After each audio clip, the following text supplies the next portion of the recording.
لله نحمده ونستعينه ونستغفره ونؤمن به ونتوكل عليه ونعوذ بالله من شرور أنفسنا وسيئات أعمالنا من يهده الله فلا مضل له ومن يضلله فلا هادي له وأشهد أن لا إله إلا الله وحده لا شريك له وأشهد أن محمدا سيدنا عبد الله ورسوله أما بعد فإن خير الحديث كتاب الله وخير الهدى هدى محمد صلى الله عليه وسلم وشر الأمور محدثاتها وكل محدثة بدعة وكل بدعة ضلالة وكل ضلالة في النار. أعوذ بالله من الشيطان الرجيم. يا أيها الذين آمنوا اتقوا الله حق تقاته ولا تموتن إلا وأنتم مسلمون.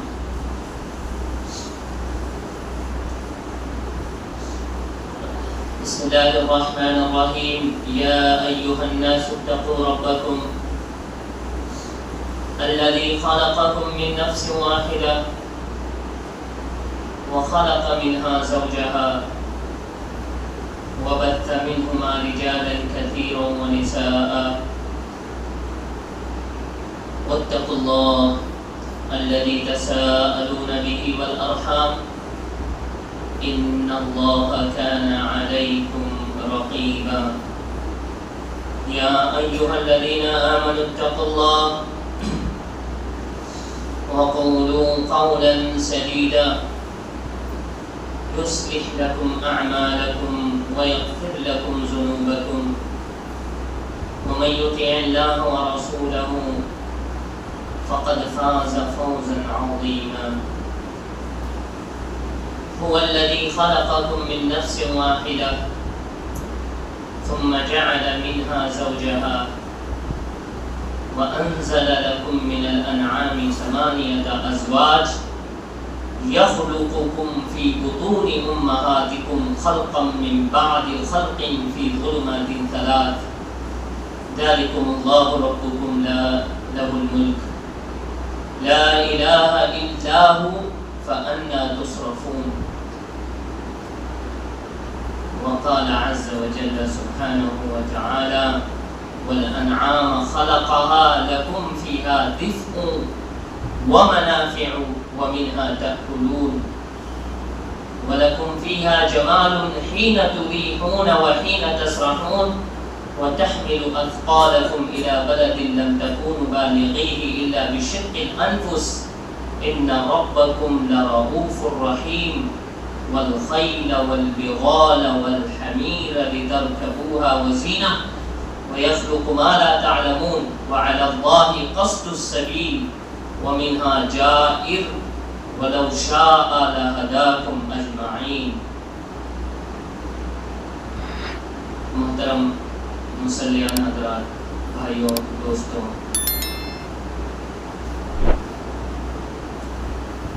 اللہ رب العالمین کا لاکھ شکر کرم فضل اور احسان عظیم ہے کہ اس نے ہمیں اچھے دن دکھائے. اچھے دن دکھانے کے بعد انسان سے اس کے والدین کرتے ہیں، ایک شوہر اپنی بیوی سے کرتا ہے، ایک بیوی اپنے شوہر سے کرتی ہے، ماں باپ اپنی اولاد سے کرتے ہیں، گورنمنٹ اپنی پبلک سے، اپنی جنتا سے، اپنی رعایا سے کرتی ہے. لیکن اصل میں اچھے دن دکھانا یہ صرف اللہ رب العالمین کے اختیار میں ہے، اس کی قدرت میں ہے، اسی کی زیر قدرت اور قابو میں ہے۔ اس نے ہمیں اتنے اچھے دن دکھائے ہیں، یہ جو 10 دن گزرے ہیں، اللہ کے رسول نے فرمایا کہ یہ 10 دن، ان دنوں کے اندر جو انسان نیک عمل کرتا ہے اللہ تعالیٰ کو سب سے زیادہ محبوب ہوتا ہے، جہاد سے بھی زیادہ۔ اللہ تعالیٰ نے ہمیں ان 10 دنوں سے گزارا، ہمیں ہر آفت، ناگہانی مصیبتوں اور تکلیفوں سے محفوظ رکھا۔ کل جو بیمان اور جو کل ایئر پلین کریش ہوا ہے، اس میں جو ناگہانی اور مصیبتیں، جو آفت جن لوگوں کو پہنچی ہے، اللہ تعالیٰ اس نشانی سے ہمیں عبرت پکڑنے کی توفیق عطا فرمائے۔ اللہ تعالیٰ نے ہمیں اتنے اچھے دن دکھائے۔ یہ دن دراصل ابراہیم علیہ السلام کی توحید کو یاد کرنے کے لیے ہے۔ صحابہ جب حج کے موقع سے فارغ ہوتے اور قربانی کے موقع آتے تو اکثر ایک سوال کرتے تھے اللہ کے رسول صلی اللہ علیہ وسلم سے صحابہ کہ اللہ کے رسول یہ بتائیں کہ قربانیاں کیا ہیں، یہ کیوں کی جاتی ہے؟ صحابہ کو معلوم تھا کہ ہم قریش سے آئے ہیں، ہم پہلے مشرک تھے، ہم پہلے کافر تھے، ہے نا، مورتی پوجک تھے، دیوی پوجک تھے۔ تو انہوں نے سوال کیا کہ ہم کافر تھے، ہم مشرک تھے، اس وقت بھی قربانی کرتے تھے، پھر اسلام لانے کے بعد بھی قربانی کر رہے ہیں، تو یہ ہے کیا چیز؟ مطلب یہ کیوں کی جاتی ہے؟ کانٹیکسٹ کیا ہے اس کے پیچھے؟ پس منظر کیا ہے؟ اس کا بیک گراؤنڈ کیا ہے؟ تو اللہ کے رسول صلی اللہ علیہ وسلم نے فرمایا قربانی جو ان دنوں میں کی جاتی ہے نا، وہ تمہارے باپ ابراہیم کی سنت ہے، جس کو لوگوں نے اس سنت کو اپنے اپنے طریقوں میں بانٹ دیا۔ یہود بھی قربانی کرتے ہیں، وہ اپنے جادوگروں، اپنے کاہنوں سے، اپنے اسپیشل مولویوں سے قربانی کرتے ہیں، اور یہود کی قربانی ان کے ٹیمپل میں ہی ہوا کرتی تھی۔ اب انہوں نے قربانی بند کر دی ہے، اب وہ قربانی کب کریں گے؟ وہ گائے جس کا ذکر اللہ تعالیٰ نے قرآن مجید میں سورہ بقرہ میں کیا ہے، اس گائے کی وہ تلاش میں ہے، اور اس گائے کی تلاش کے بعد چونکہ اب وہ مسجد اقصی کا آپریشن شروع کر چکے ہیں، مسجد اقصی کو گرانے کے بعد اسی جگہ پر جب وہاں سے ان کو تابوت برآمد ہوگا اور بقول ان کا دجال مسیحا آئے گا تو پھر ہم قربانی کریں گے۔ تو قربانی ان کے یہاں بھی ہوئی، نصارہ میں بھی قربانی ہوتی ہے۔ غرض دنیا کا کوئی ایسا مذہب نہیں جو اپنے سوائے اسلام کے جو اپنے جھوٹے دیوی دیوتاؤں کو راضی کرنے کے لیے قربانی کرتے ہیں۔ یہ بات حق ہے، سچ ہے، ٹروتھ ہے، 100%۔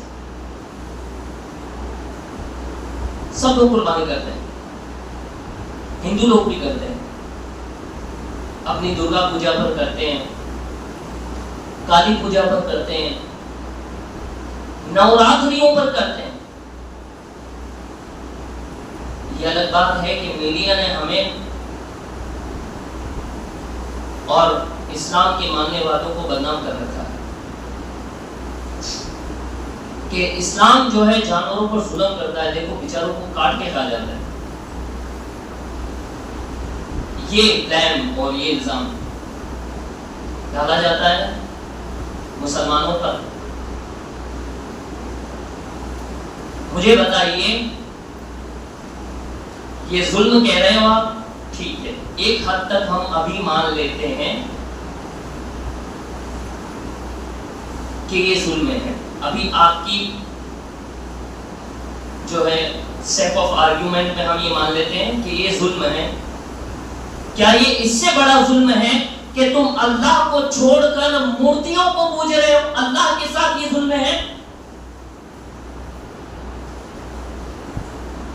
کتنا بڑا ادھارن دیا ہے۔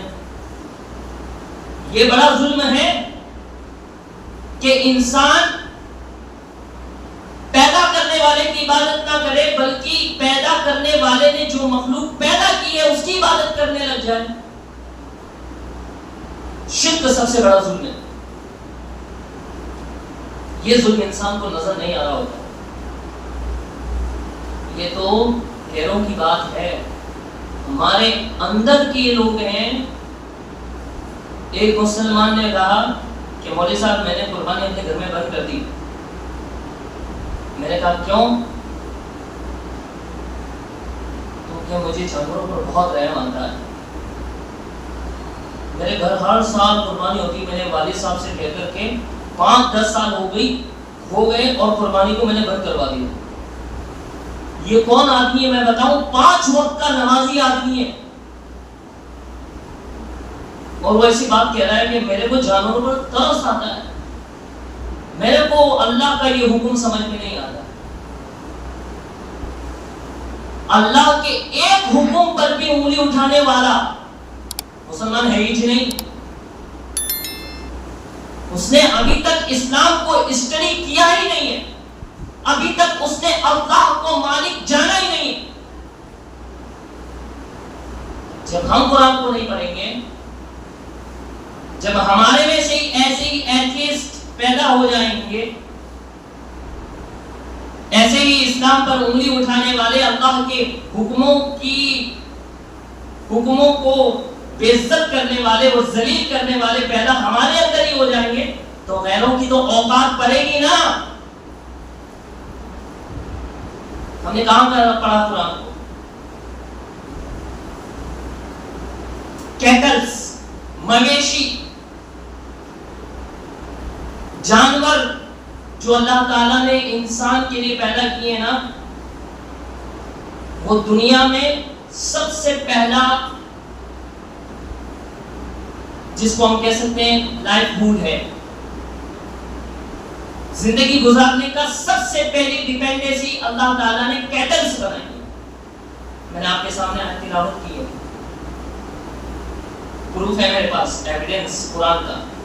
اللہ تعالیٰ نے فرمایا هو الذی خلقکم من نفس واحدہ، اللہ تعالیٰ نے تمہیں ایک نفس سے پیدا کیا، اس ایک نفس سے اس کی بیوی بنائی، ثم جعل منها زوجها، پھر اللہ نے کیا کہا معلوم؟ پھر تمہارے لیے چوپائے اتارے، پیدا نہیں کیے، اتارے۔ انزلہ کا مطلب ہوتا ہے نازل کرنا، اتارنا، اور تمہارے لیے چوپائے اتارے اللہ تعالیٰ نے 8 جانور، 8 قسم کے جانور یہ اللہ نے اتارے ہیں آسمان سے۔ یہ اللہ تعالیٰ نے پہلے ہی زمین پر نہیں رکھے، اللہ نے انسان کو زمین پر اتارا، اس کے ساتھ اس کا سامان زندگی، اس کا رزق بھی اتارا، وہ ہے انعام، کیٹلز، جانور، چوپائیں اللہ تعالیٰ نے اتارے۔ اللہ کیوں بتا رہے ہیں؟ میں نے کیوں تمہارے لیے جانور پیدا کیے؟ یہ جانور میں نے تمہارے لیے پیدا کیے تاکہ تم ان سے بہت سے منافع اور فائدے حاصل کرو۔ سورہ نحل میں اللہ تعالیٰ فرماتے ہیں وَالْأَنْعَامَ خَلَقَهَا، اللہ نے انعام یعنی چوپایوں کو پیدا کیا تمہارے لیے۔ This is for you،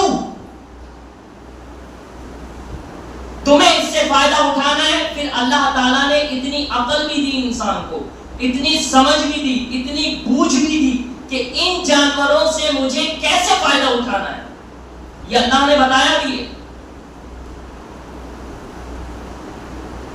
ان جانوروں سے اگر ہم فائدہ نہیں اٹھائیں گے، ابھی تو یہ ہمارے لیے ہے، اگر ان جانوروں کو ہم کام لینا بند کر دیں تو یہ ہمارے لیے نہیں ہوں گے بلکہ ہم ان کے لیے ہو جائیں گے. بات سمجھ میں آئی؟ ایک تو جانور ابھی ہمارے لیے ہیں، جب تک اللہ تعالیٰ نے ان سے فائدہ اٹھانے کے لیے ہمیں دیا ہے، ان سے فائدہ اٹھاتا رہے گا انسان جب تک یہ انسان کے لیے.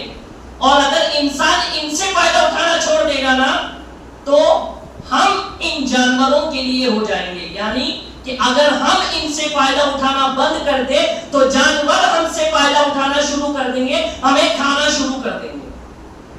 یہ فیکٹ ہے. مجھے بتائیے ایک مسلمان کتنے جانور ذبح کرتا ہے سال بھر میں ایک دن جب قربانی کا دن آتا ہے؟ کسی گھر میں 2 ہو رہی ہے، کسی گھر میں 3 ہو رہی ہے، کسی گھر میں 4 ہو رہی ہے نا. یہ تعداد کس کی ہے؟ یہ جنریشن کس کی ہے؟ مجھے بتائیے کیا کبھی ایسا ہوا ہے کہ مسلمانوں نے اتنی قربانیاں کی کہ جانور ختم ہو گئے، ان کی جنریشن ختم ہو گئی؟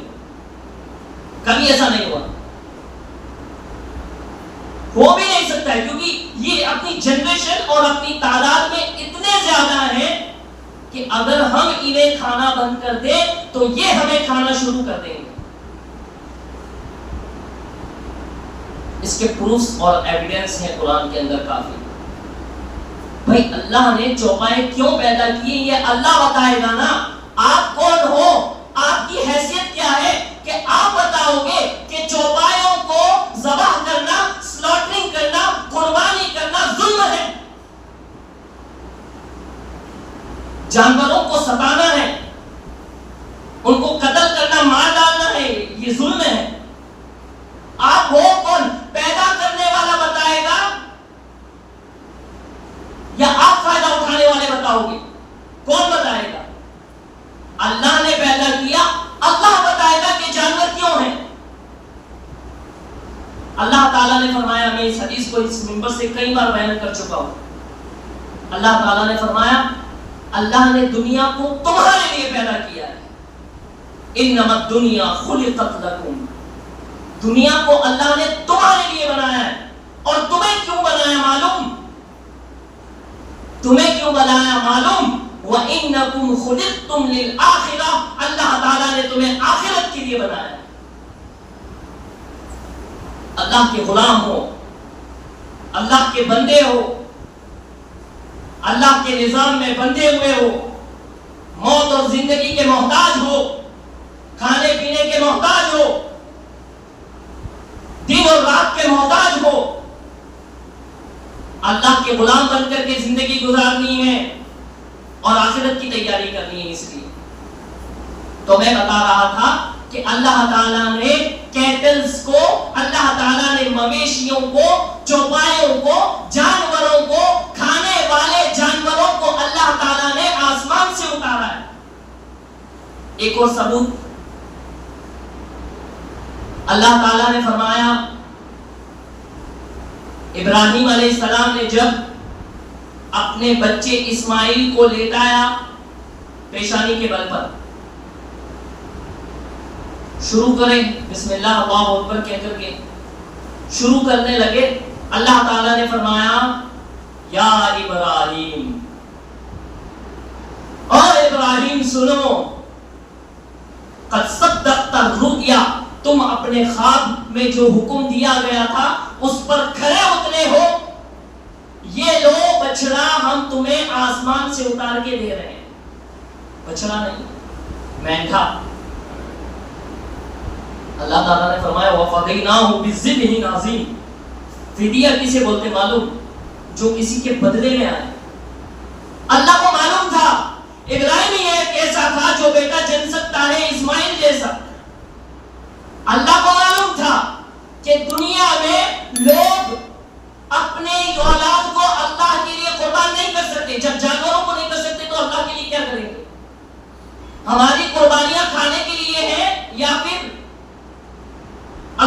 لیے. قل ان صلاتی ونسکی ومحیای ومماتی للہ رب العالمین. کہو کہ میری نماز، میری قربانی، میرا جینا، میرا مرنا اللہ کے لیے ہے اور اللہ کے لیے ہونا چاہیے. تو اللہ تعالیٰ نے آسمان سے اتاری یہ 8 قسم کے جانور. بھیڑ، میں نے اپنے درس کے اندر بکرا منڈی مسجد میں وہاں بتایا تھا بھیڑ، تو وہاں لوگوں نے سنا بھینس، تو کہا بولے مولوی صاحب نے بھینس کی قربانی کو جائز قرار دے دیا. میں اسٹاپ ہوں اس معاملے میں. قرآن کہہ رہا ہے بھیڑ، اونٹ، گائے، بکری 4 ہو گئے. ان کے نر مادہ کو لے لیجئے 4 ملٹیپلائی بائی 2، 8 جانور ہو گئے. نر مادہ نر مادہ نر مادہ، یہ 8 جانور اسپیشل اللہ رب العالمین نے آسمان سے اتارے اسپیشل. اور ان 8 جانوروں کی قربانی زیادہ تر مذہب میں، زیادہ تر ریلیجینز میں دی جاتی ہے. آج جب صبح یوٹیوب پر میں ایک ویڈیو اسکرول کر رہا تھا تو ایک ویڈیو میرے سامنے آیا، اس میں غیر مسلم بتا رہا تھا کہ عرب کے اندر دیوی دیوتاؤں کی پوجا شروع ہو گئی ہے، اور عرب کے اندر 3 ایسی دیویوں کی عبادت شروع ہوئی ہے جو 3 دیویاں ہمارے یہاں انڈیا کے اندر پوجی جاتی ہیں. اس میں ایک لکشمی دیوی بھی ہے، ایک سرسوتی بھی ہے، ایک کا ذہن میرے دماغ سے، میرے ذہن سے اتر گیا ایک کا نام. 3 دیویاں. اور ایک دیوی کے لیے عرب اور مشرک لوگ کیا کرتے تھے معلوم؟ اپنا حج کمپلیٹ ہو گیا، عرفہ سے فارغ ہو گئے، وہ منات کے مندر میں جاتے تھے. عرب لوگ کی بات کر رہا میں. حج کرنے کے بعد منات کے مندر میں جاتے اور وہاں پر اپنا سر منڈن کرواتے تھے. حاجی لوگ اپنا سر منڈواتے.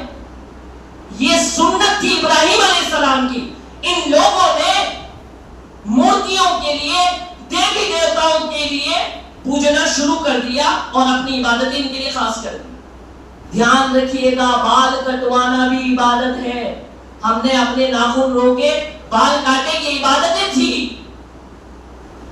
تو وہ منات کے مندر میں جاتے تھے، اپنے سروں کو منڈن کروایا کرتے تھے، تبھی وہ اپنے حج کو پورا مانا کرتے تھے. یہ مشرک اور کافر لوگوں کی بات کر رہا میں، عرب کے مشرک اور کافر لوگوں کی. تو اللہ تعالیٰ نے روک لگائی اور کہا اسٹاپ، رکو ذرا، تمہیں کہاں پر قربانی کرنی ہے، کہاں پر سر منڈوانا ہے، میں بتاؤں گا. یہ حج میری عبادت ہے. اللہ تعالیٰ نے سورہ بقرہ میں پورا نقشہ کھینچا اور کہا کہ عرفہ کے میدان میں جاؤ، وہاں پر ٹھہر کر کے آؤ، مزدلفہ آؤ، مینا میں جا کر کے قربانی کرو، اپنا سر منڈواؤ. قربانی کے بعد اور طواف کرو اور شیطان کو کنکریاں مارو، پھر اسٹاپ کرو، یہیں پر رکو اور مینا میں 3 دن اور گزارو، اور مینا میں 3 دن اور گزارو گے پھر تمہارا حج پورا ہوگا. تو وہ لوگ قربانیوں کو، سر منڈوانے کو غیر اللہ کے لیے خاص کیا کرتے تھے. مطلب کافر اور مشرک کی تاریخ، ان کا اتہاس، ان کی ہسٹری، ان کا ماضی خالی نہیں ہے کہ وہ جانوروں کو ذبح نہیں کیا کرتے تھے. سر وہ تو اتنے بے درد تھے کہ جانوروں کے پیٹ میں جو جانور ہوتا تھا نا، جو پریگننٹ اونٹنی یا پریگننٹ بھیڑ یا گائے یا بکری ہوتی تھی، ان کے جانوروں کو غیر اللہ کے لیے خاص کر دیتے تھے. ابھی تک باہر بھی نہیں آیا ہوتا تھا وہ، اور ان کو اپنے غیر اللہ کے لیے خاص کر دیا کرتے تھے. تو وہ اپنے کیٹلز اور جانوروں کو غیر اللہ کے لیے ذبح کیا کرتے تھے. اب آئیے آگے چلتے ہیں سورہ نحل کی آیت. اللہ تعالیٰ نے فرمایا، اللہ تعالیٰ نے چوپایوں کو تمہارے لیے پیدا کیا، اس کے اندر تمہارے لیے گرمیوں کے کپڑے ہیں. کاٹن کس سے نکلتا ہے؟ بکروں کے، بکریوں کے کھالوں سے. ان سے ہم کاٹن برآمد کرتے ہیں. اگر ان کی قربانیاں چھوڑ دیں تو ہم مسلمان تو چھوڑو، غیر مسلم کو بھی کپڑے نصیب نہ ہو. کاٹنز کے کپڑے، آج کتنی گرمی پڑ رہی ہے، اور کاٹنز کے کپڑے ہمیں کتنی راحت دیتے ہیں. اب آئیے اور آگے چلیے. اللہ تعالیٰ نے فرمایا وَمِنْهَا تَأْكُلُونَ, بہت سے فائدے ہیں تمہیں ان سے, منافع ہیں, بہت سے منافع ہیں, بہت سے جانوروں کا گوشت تم کھاتے بھی ہو. ایک ریسرچ اگر کریں, اگر اپن چھوٹا موٹا, انڈیا میں 20 کروڑ مسلمان ہیں. اگر ہم مانیں کہ پورے 20 کروڑ قربانی نہیں کرتے, 25% قربانی کرتے, تو 25% ہوتا ہے 5 کروڑ مسلمان. 5 کروڑ مسلمان قربانی کرتے, تو ہر قربانی کا جانور 5 کروڑ, ہر ایک گھر میں اگر ایک قربانی ہو رہی ہے, ہم تو ایک مانتے ہیں لیکن آنکڑا زیادہ ہے, کہیں 2 ہوتی ہے, کہیں 3, کوئی 4 کرتا ہے, کوئی ایک قربانی کرتا ہے. 5 کروڑ مسلمان ہیں تو 5 کروڑ جانور ذبح ہو رہے ہیں, اور ہر جانور ایوریج مانے, صرف بکروں کا ایوریج بتا رہا ہوں میں. ابھی تک تو ہم ساؤتھ ایریا میں اور وہاں گئے نہیں ہیں, اونٹوں کی جہاں قربانیاں ہوتی ہیں, گائے وغیرہ کی, جہاں پر الاؤ ہے.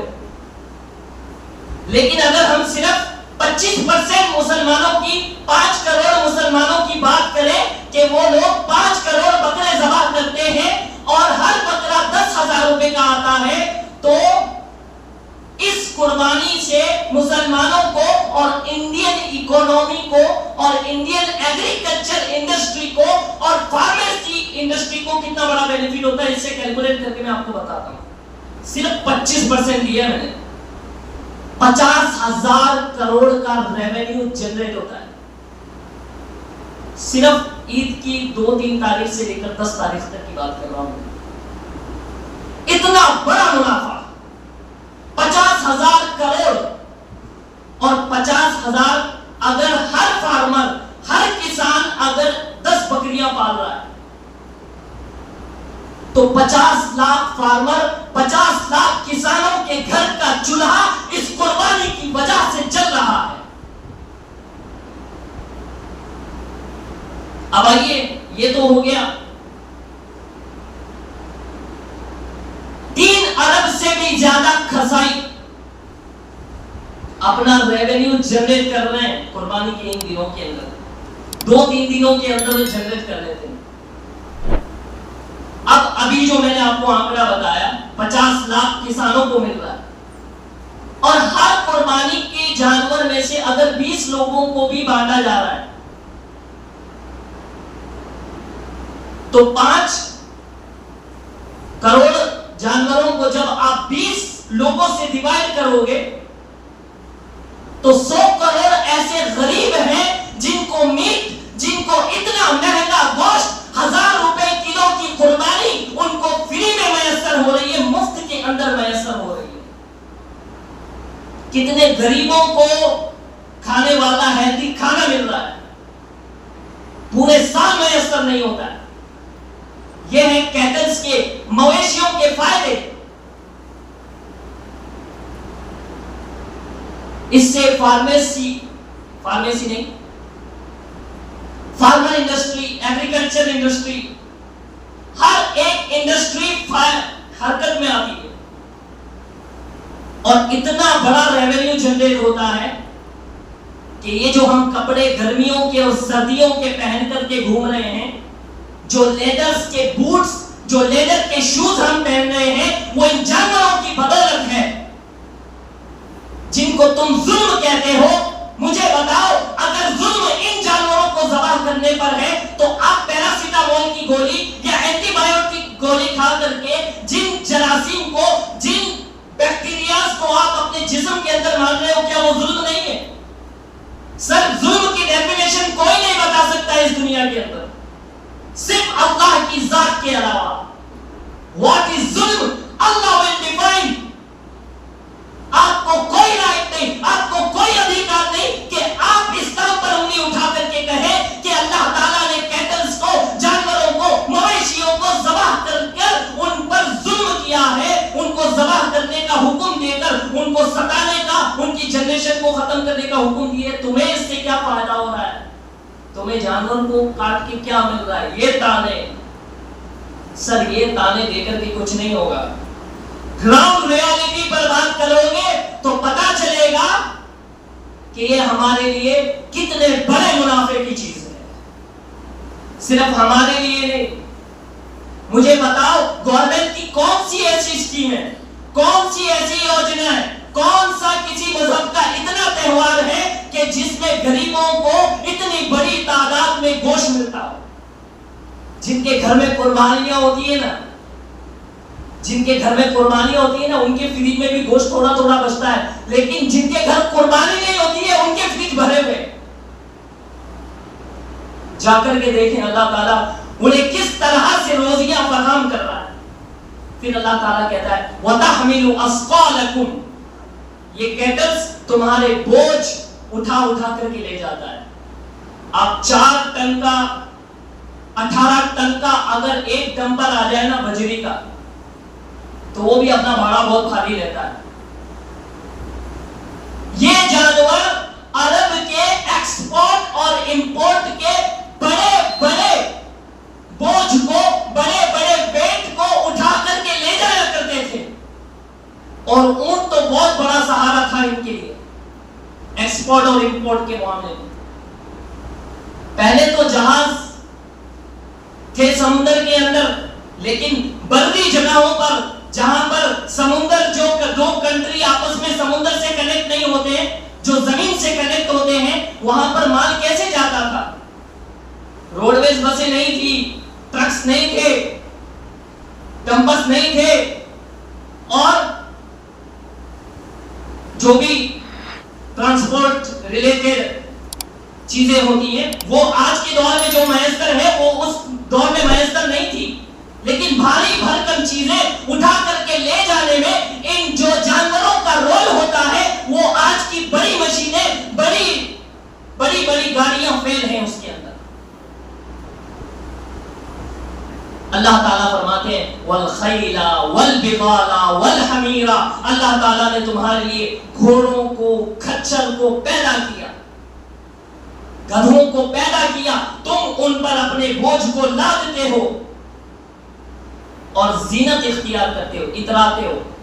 یہ تو ایک الگ بات ہے کہ کچھ لوگ اپنے بکرے کو لے کر کے, جانوروں کو لے کر کے گلیوں میں, محلے میں لے کر کے گھومتے اور اتراتے ہیں, لیکن آپ یقین جانیے ایک الگ سی فیلنگ آتی ہے. ایک آدمی اگر اپنی کریٹا لے کر کے جائے تو اس کو اتنی اچھی فیلنگ نہیں آئے گی جتنا وہ گھوڑے کو لے کر کے اگر نکلے گا, جتنا اگر وہ گائے کو لے کر کے نکلے گا اور بکرے کو لے کر کے جو نکلے گا, اور جو فیلنگ اور جو احساس اور جو جذبہ اور جو گھمنڈ اور جو پراؤڈ اس کے اندر فیل ہوگا نا, وہ کریٹا جیسی گاڑی یا فارچونر جیسی گاڑی کے اندر ناٹ پاسبل.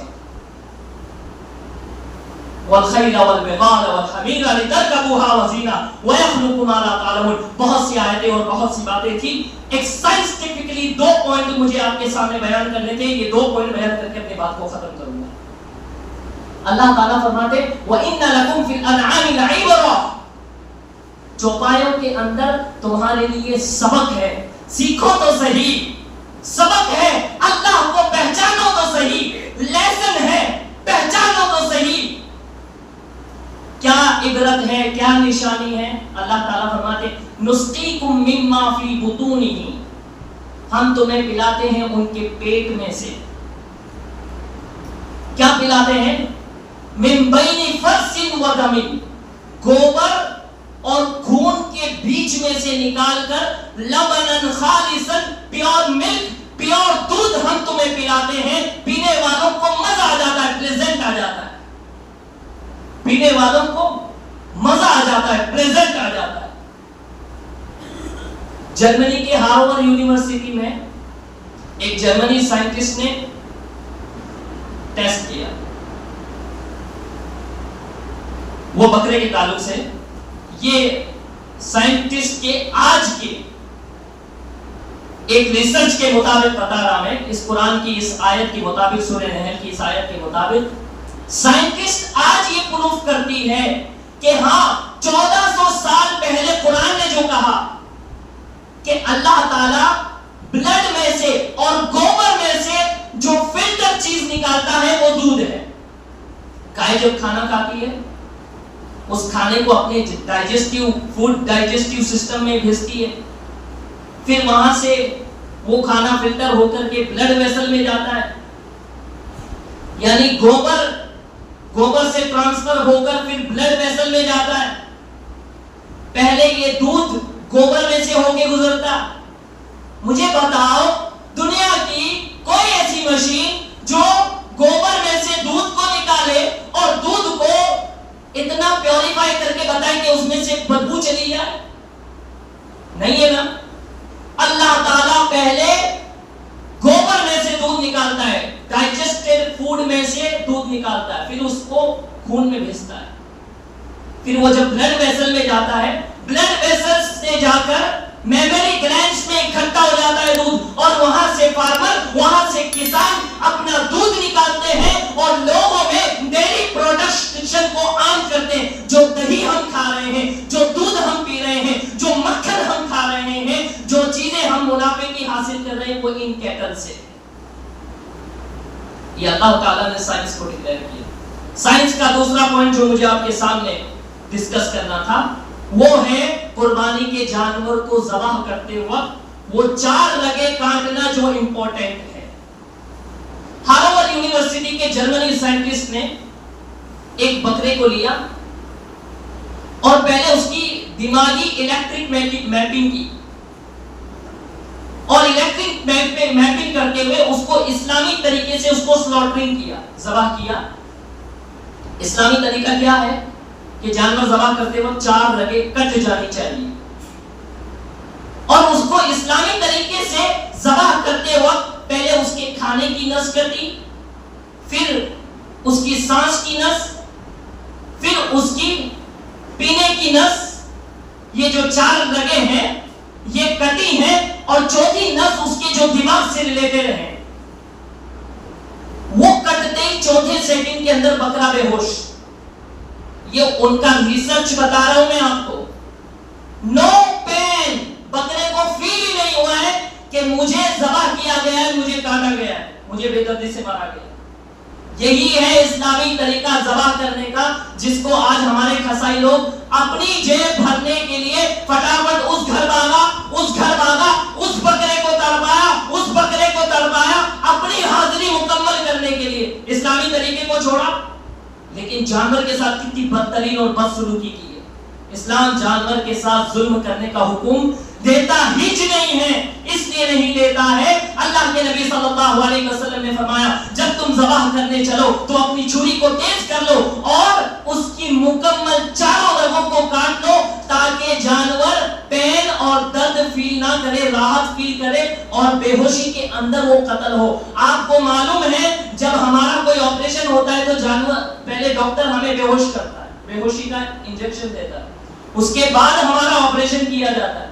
اگر زندہ حالت میں, ہوش کی حالت میں اگر انسان کو آپریشن کیا جائے تو وہ بے بس ہو جائے گا, تکلیف میں مبتلا ہو جائے گا. بہرحال یہ کافی باتیں تھی قرآن اور حدیث کی روشنی میں جو ہم نے جانی ہے کہ اللہ رب العالمین نے ہم پر کتنی بڑی نعمت اور کیٹلز والی اور جانوروں والی رکھی ہے, جو ہمارے فائدے کے لیے ہے, جو ہمارے منافع کے لیے ہے. ان آیتوں کی روشنی میں ہم غیروں کو, مسلموں کو, کفاروں کو, کافروں کو, مشرکوں کو جواب دے سکیں کہ دیکھو اسلام ظلم کرنے کا حکم نہیں دیتا ہے. اللہ تعالیٰ کیا فرماتا ہے, فَأَيَّ آیَاتِ اللَّهِ تُنْکِرُونَ, اللہ کی کن کن نشانیوں کا تم انکار کرو گے.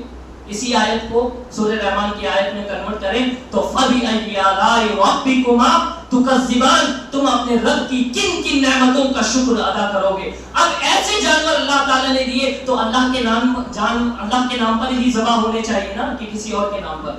اس لیے بسم اللہ اللہ اکبر کہہ کر کے ہم جانوروں کو ذبح کرتے ہیں. اللہ تعالیٰ سے دعا ہے اللہ تعالیٰ ہم میں سے جنہوں نے بھی قربانیاں کی تیرے نام پر, اللہ رب العالمین تیری رضا کے خاطر اللہ تعالیٰ ہماری قربانیوں کو قبول فرما دے. اللہ رب العالمین ساتھ میں ہمیں نفس کی قربانیاں کرنے کی توفیق عطا فرما, اپنی خواہشات کو بھی قربان کرنے کی توفیق عطا فرما. اللہ رب العالمین ہمیں باپ دادا کی رسم و رواج کو بھی قربان کرنے کی توفیق عطا فرما. اللہ رب العالمین تیرے دین کو سمجھنے کی اور اس کو پھیلانے کی توفیق عطا فرما. آمین رب العالمین. اقول قولی ھذا استغفر اللہ لی ولکم ولسائر المؤمنین والمسلمین.